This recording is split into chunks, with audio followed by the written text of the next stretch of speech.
তো বন্ধুরা, ব্যান্ডেল কম বেশি আপনারা হয়তো প্রত্যেকেই গেছেন, তবে ব্যান্ডেল ট্যুর করেছেন কি?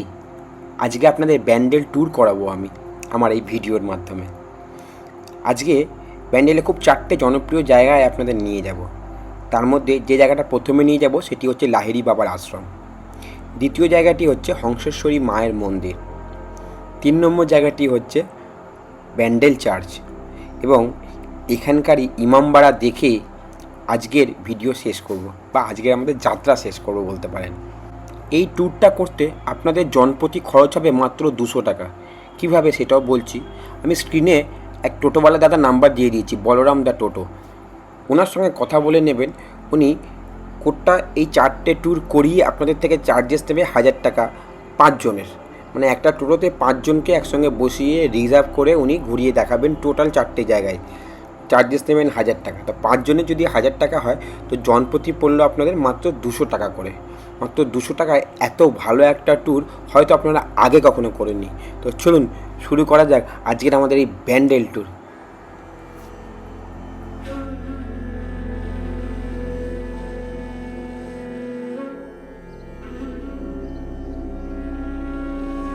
তো বন্ধুরা, আমরা ফাইনালি চলে এসেছি লাহিড়ী বাবার আশ্রমের সামনে।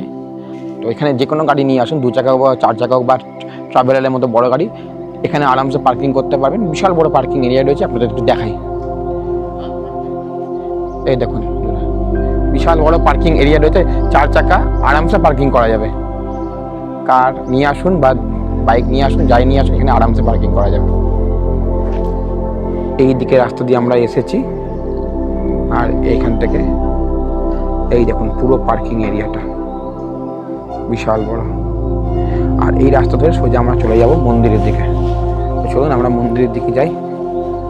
এখানে মন্দির খোলা থাকে সকাল 10টা থেকে দুপুর 12টা পর্যন্ত, এবং বিকেলে খোলা থাকে 4টে থেকে 6টা পর্যন্ত। শীতকালে টাইমিংটা একটু চেঞ্জ হয়, ওই ফেব্রুয়ারি মাস নাগাদ, তখন 3টে থেকে খোলা থাকে 5টা পর্যন্ত। তো এই টাইমিংটা একটু চেঞ্জ হয়, আবার দোল চলে গেলে আবার টাইমিংটা আবার 4টে থেকে 6টা হয়ে যায়। এখানে লাইন দিয়ে খাবারের দোকানও রয়েছে, তো আপনারা এখানে এলে খাওয়া দাওয়া নিয়ে চিন্তা করতে হবে না। তো খাওয়া দাওয়ার ব্যবস্থা আছে এখানে। গাড়ি পার্কিংয়ের জন্য আরও জায়গা রয়েছে দেখুন এখানে। আর টোটো করে এলে আপনারা ব্যান্ডেল স্টেশন থেকেও আসতে পারবেন বা হুগলিকা স্টেশন থেকে আসতে পারবেন। এই টোটো নিয়ে এলে এখানে ডাইরেক্ট টোটো নিয়ে চলে আসে একদম। তো টোটো নিয়েও ডাইরেক্ট আসা যায়। চলুন আস্তে আস্তে আমরা ভেতরে যাই লাহিড়ী বাবার আশ্রম।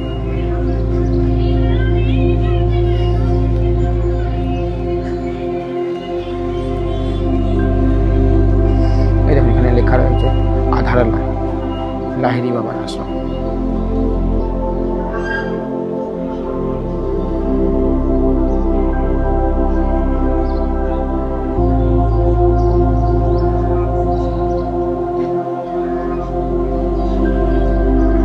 চলুন বন্ধুরা, আমরা এবার ভেতর দিকে ঢুকি, প্রবেশ করি লাহিড়ী বাবার আশ্রমে।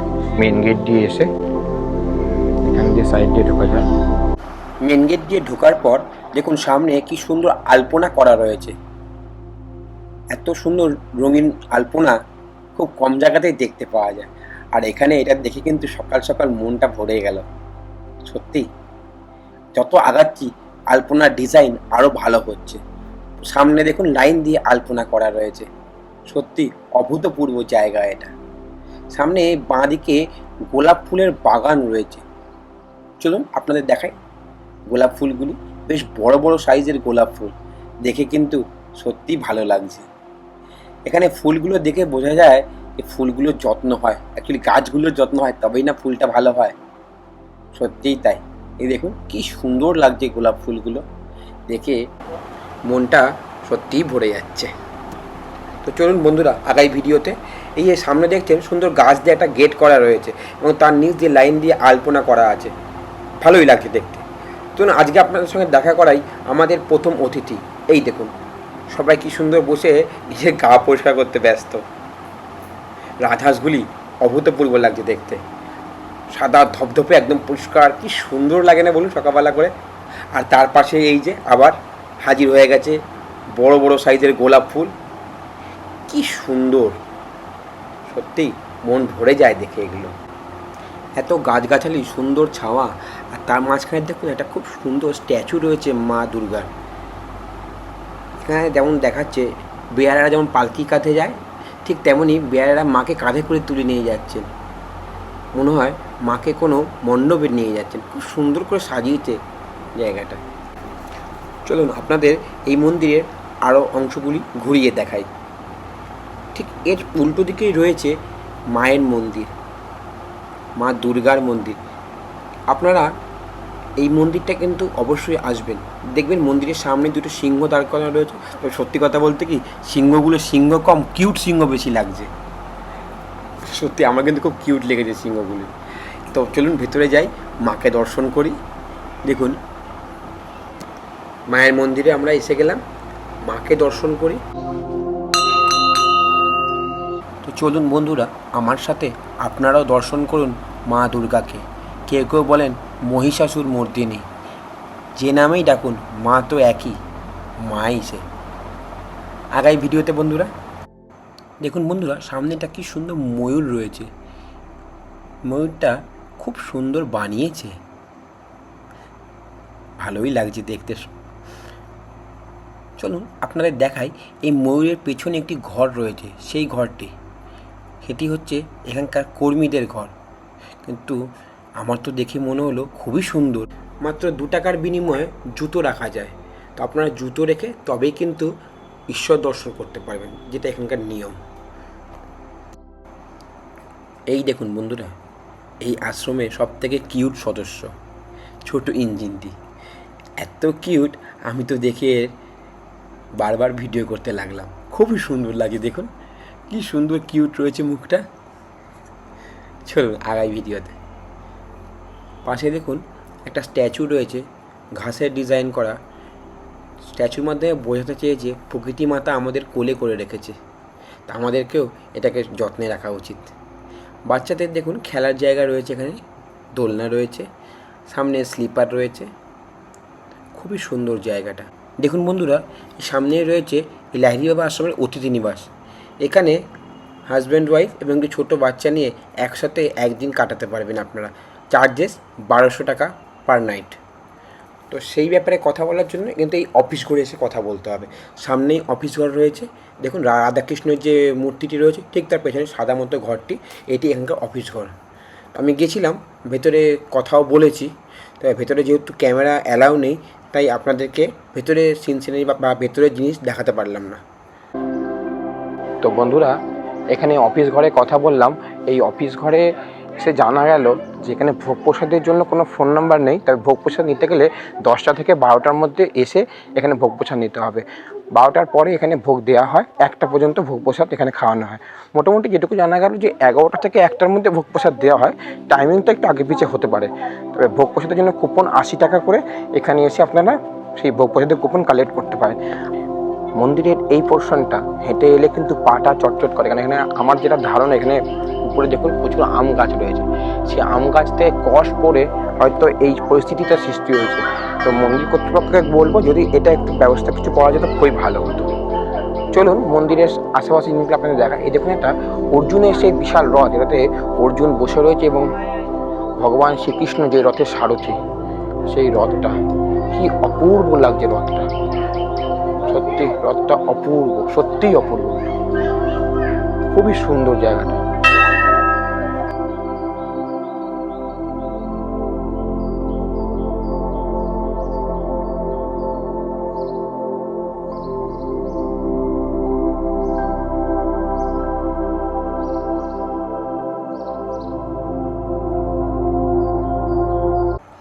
মূল মন্দির সংলগ্ন যে মন্দিরগুলি রয়েছে এবং তার আশেপাশে এরিয়াটা আপনাদের দেখাচ্ছি।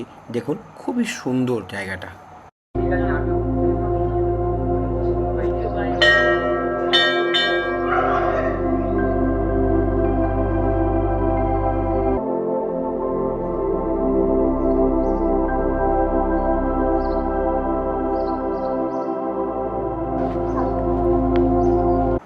লাহিড়ী বাবার এই আশ্রমের ভিতরে ক্যামেরা অ্যালাউ নেই, মানে ক্যামেরা দিয়ে বা মোবাইল দিয়ে ছবি বা ভিডিও করা অ্যালাউ নেই। তবে অনেকেই করছে দেখে আমিও একটু করলাম, যেটুকু করতে দেয় বা যেটুকু ভিডিও আপনাদের মধ্যে তুলে দেখাতে পারি। দেখুন আপনারা। এবার আমরা মূল মন্দিরে যাব, তো তার আগে এখানে পা ধুয়ে তারপর মূল মন্দিরের প্রবেশ করতে হবে।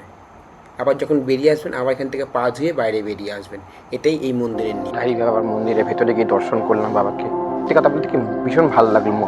অ্যাকচুয়ালি ভেতরে গেলে পরে আপনারা দেখতে পাবেন লাহিড়ী বাবার যে গুরুদেব তিনি রয়েছেন, পরম্পরা গুরুদেব রয়েছেন, তো তাদের অনুমতি ছাড়া ভিতরে ক্যামেরা অ্যালাউ করা যাবে না। তা তিনারা তো বেঁচে নেই, তাই সেই কারণেই ভেতরে ক্যামেরা অ্যালাউ নেই। আর এছাড়া মন্দিরের ডান সাইডে রয়েছে মা সরস্বতীর মূর্তি, বাঁদিকে রয়েছে ব্রহ্মা বিষ্ণু মহেশের মূর্তি এবং নিচে রয়েছে লাহিড়ী বাবার মূর্তি, হয়তো তারই এখানে সমাধিও রয়েছে। আর সবথেকে বড় কথা, এখানে নটরাজের মূর্তিও রয়েছে, লাহিড়ী বাবার সামনে শ্রীকৃষ্ণদেবের মূর্তি রয়েছে, বাসুকী নাগ রয়েছেন, ভেতরে অনেক কিছু রয়েছে দেখার মতো সবাইকে। আর খুব সুন্দর, ভেতরটা খুব সুন্দর ঠান্ডা এবং খুব সুন্দর একটা মিষ্টি গন্ধ বেরোচ্ছে ধূপকাঠির, এত ভালো লাগছে ভেতরটা গিয়ে, মনটা খুব ভালো লাগছে। সত্যি কথা বলতে কি ভাষায় প্রকাশ করা যাবে না, এতটা ভালো লাগছে। তো অবশ্যই একবার আসুন এই লাহিড়ী বাবার আশ্রমে, আশা করি আপনাদের প্রত্যেকের ভালো লাগবে, প্রত্যেকের মন জয় করবে জায়গাটা। চলুন আমরা আগাই আজকে আমাদের নেক্সট গন্তব্যের দিকে। তো চলুন বন্ধুরা, আমরা এবার এসে গেছি হংসেশ্বরী মায়ের মন্দিরে। জুতো পরে ঢোকা নিষিদ্ধ লেখা রয়েছে। দেখুন মায়ের মন্দিরটি বহুত পুরনো স্ট্রাকচার, পঞ্চরত্ন স্ট্রাকচার বলে মনে হয় এটাকে। দেখুন এখানে হংসেশ্বরী এবং বাসুদেব মন্দির সম্পর্কে লেখা রয়েছে, আপনারা ভিডিওটা পজ করে লেখাগুলো পড়তে পারেন। চলুন আগাই।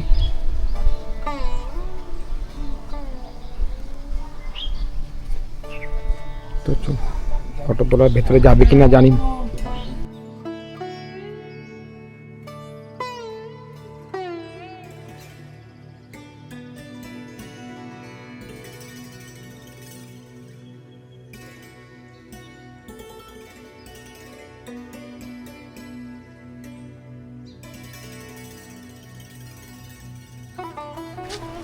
এই হংসেশ্বরী মায়ের মন্দিরের সামনে এখানে গাড়ি পার্কিংয়ের ব্যবস্থা রয়েছে। দেখুন এখানে লেখা রয়েছে পার্কিং বলে, এখানে আপনারা মোটরসাইকেল, সাইকেল, জুতো সব রাখতে পারবেন এখানে। আর দেখুন এখানে চার্জেসটা দেওয়া রয়েছে, মোটরসাইকেল 10 টাকা, সাইকেল 5 টাকা, জুতো রাখার জন্য 2 টাকা মাত্র। আরেকটা জিনিস বলে দিই, এই মন্দির খোলা বন্ধের টাইমটা হচ্ছে সকাল 6:30টায় মন্দিরটা ওপেন হয় এবং দুপুর 12:30টা পর্যন্ত খোলা থাকে, আবার বিকেলে 4টের সময় ওপেন হয়, 6:30টার সময় বন্ধ হয়ে যায়। এই হলো মন্দিরের ওপেনিং টাইম। চলুন আগাই আমরা ভিডিওতে। এই হংসেশ্বরী মন্দিরে, হংসেশ্বরী মায়ের মন্দিরে বাসুদেবজি মন্দিরও রয়েছে। দেখুন আপনারা, এই বাসুদেবজির মন্দির। এই মন্দিরে ওঠা এখন নিষিদ্ধ, মন্দিরে যাওয়া যাবে না, তাই দূর থেকে আপনাদের একটু জুম করে হালকা করে দেখানোর চেষ্টা করছি।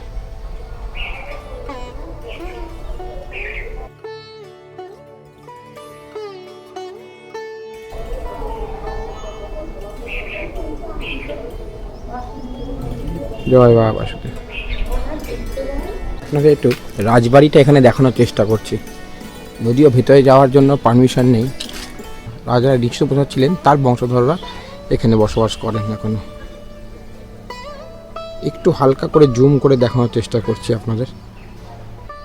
এই পুরোটাই রাজবাড়ি চত্বর এরিয়া। ওই যে সামনে দেখতে পাচ্ছেন ভাঙাচোরা মতো রয়েছে বিল্ডিংটি, ওইটিও পুরনো রাজবাড়ি, তবে তারই একটা পার্ট হচ্ছে এটা। এখন এগুলো প্রায় ভগ্নপ্রায় অবস্থা। এই মাঝখানটা কিছু ফ্যামিলি মেম্বাররা হয়তো রয়েছেন, এটাই এখন একটু ভালো রয়েছে। চলুন আগাই। ফাইনালি বন্ধুরা আমরা চলে এসেছি ব্যান্ডেল চার্চের সামনে, হুগলি ট্যুরের এটা আজকে 3য় স্পট, ব্যান্ডেল বেসমিশা চার্চ। চলুন ভেতরে প্রবেশ করবো আমরা।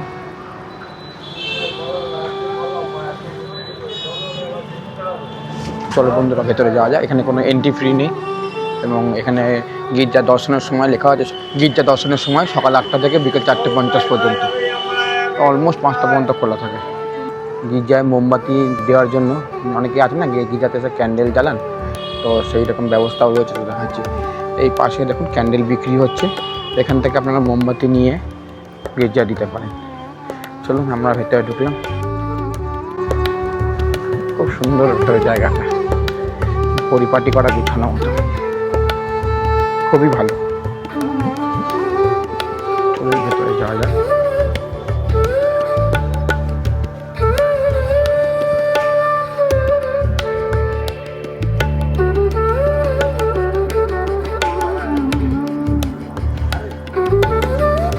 চার্চের ভিতরে কথা বলা বারণ, তো সেই কারণে চার্চের ভিতরে আর কথা বলা যাচ্ছে না।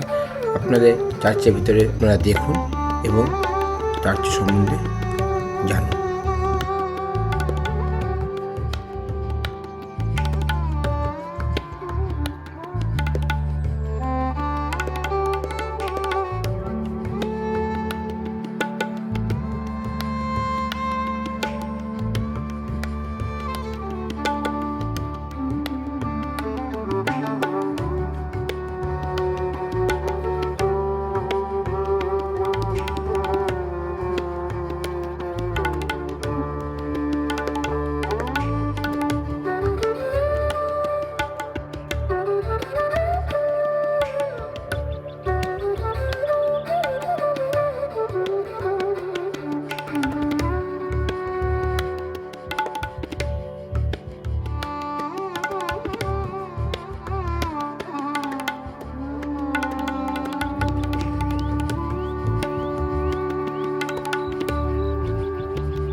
প্রার্থনা স্থল ভেতরে ছিল, আর বাইরে এখানে ক্যান্ডেল জ্বালানো হয়েছে।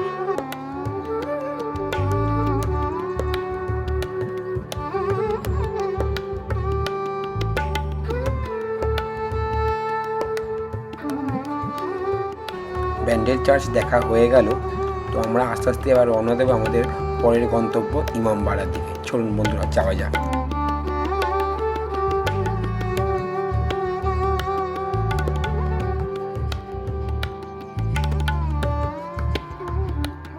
তো বন্ধুরা, আমরা চলে এসেছি ইমামবাড়ার সামনে। এই দেখুন লেখা রয়েছে এখানে ভিজিটিং আওয়ার্স, সকাল 8টা থেকে বিকেল 5টা পর্যন্ত, নভেম্বর থেকে ফেব্রুয়ারি, আর মার্চ থেকে অক্টোবর সকাল 8টা থেকে বিকেল 5:30 পর্যন্ত। আর প্রবেশ মূল্য 20 টাকা করে। চলুন। আর এখানে লেখা রয়েছে শুক্রবার নামাজের জন্য 12টা থেকে 1টা পর্যন্ত বন্ধ থাকে ইমামবাড়া। এন্ট্রি ফি ইন্ডিয়ানের জন্য 20 টাকা আর ফরেনারের জন্য 100 টাকা। চলুন ঢোকা যাক ভেতরে। এই বিশাল ইমামবাড়া, এখান থেকে টিকিট করতে হবে, তো 20 টাকা করে টিকিটটা করি আমি।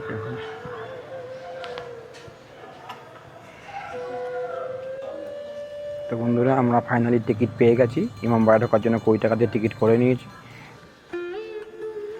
হুগলি ইমামবাড়া কবে তৈরি হয়েছিল? 1841 থেকে 1861 সাল, দীর্ঘ 20 বছর ধরে তৈরি হয়েছে। কে বানিয়েছিলেন টোটালটাই দেওয়া রয়েছে, হাজি মোহাম্মদ মহসিন। চলুন না ইমামবাড়াটা আপনাদের ঘুরিয়ে দেখাই। ভিতরে একটা জলাশয় টাইপের রয়েছে, জলাশয়টা দেখায়। বিকেলবেলা এসে এখানটায় বসলে ভীষণ ভালো লাগবে আপনার। সুন্দর জলাশয় রয়েছে,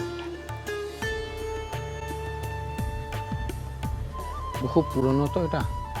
কিছু কিছু জায়গায় এখনো ধ্বংস, মানে ভাঙাচোরা টাইপের হয়ে গেছে, মানে ধ্বংস হচ্ছে। এটা রিনোভেশন করা হচ্ছে এই জায়গাটা, এবং ঠিক এর পাশের এই জায়গাটা, এই দুটো রিনোভেট হয়েছে। দেখতে পাচ্ছেন তো আপনার ইমামবাড়াটা, এই দুটো জায়গা রিনোভেট হয়েছে, তবে এইগুলো এখনও রিনোভেশন হয়নি, সম্ভবত রিনোভেশনের কাজ চলছে। চলুন যাওয়া যাক।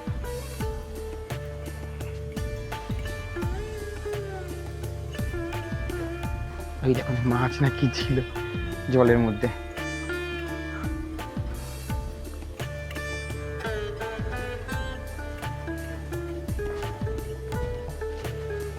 চলুন ভিতরে যাওয়া যাক।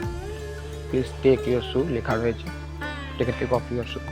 জুতো খুলে যেতে হবে। চলুন।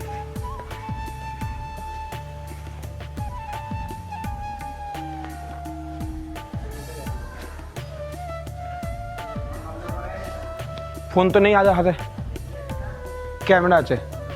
আচ্ছা,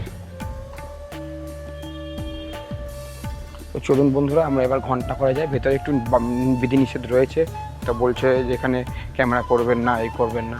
অনেকেই ভিডিও করেছে, তবুও যখন বিধিনিষেধ করছে তা গেলাম না ভেতরে। বলছে ওটা প্রার্থনা ঘর বা নামাজ পড়ার জায়গা, বলছে ওখানে ক্যামেরা করা অ্যালাউ নেই। তো ওকে, প্রত্যেকটা জায়গাকে সম্মান দেওয়া উচিত, তাই যাচ্ছি না। এবারে ক্লক টাওয়ারে যাব, এখানকার যেটা সবচেয়ে জনপ্রিয় জায়গা ক্লক টাওয়ার, সেখানেই যাব। তো চলুন যাওয়া যাক। এখানে ছেলেদের মেয়েদের আলাদা করে ওঠার সিঁড়ি রয়েছে, যেমন এই ওয়েটা, এই রাস্তাটা এখানে লেখা রয়েছে অনলি জেন্টস। ঠিক সিমিলার অপোজিট সাইডে রয়েছে only ladies. Way to clock tower gents, ladies not allow. So এখান দিয়ে ক্লক টাওয়ারে উঠতে হবে। দেখুন বন্ধুরা, এখানে ঘন্টাগুলি কি বিশাল বড় বড় ঘন্টা। আপনারা টিভি স্ক্রিনে বা মোবাইল স্ক্রিনে দেখতে পাচ্ছেন, দেখে একটু হয়তো একটু আন্দাজ করতে পারছেন কত বড় বড় ঘন্টা, কি বিশাল বিশাল। এখানে প্রতি 15 মিনিট অন্তর অন্তর ঘন্টা বাজে, প্রতি 15 মিনিট অন্তর অন্তর ঘন্টা ঘর বলা হয় এটাকে।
চলুন বন্ধুরা, আমরা এবার যাচ্ছি সূর্য ঘড়ি দেখতে।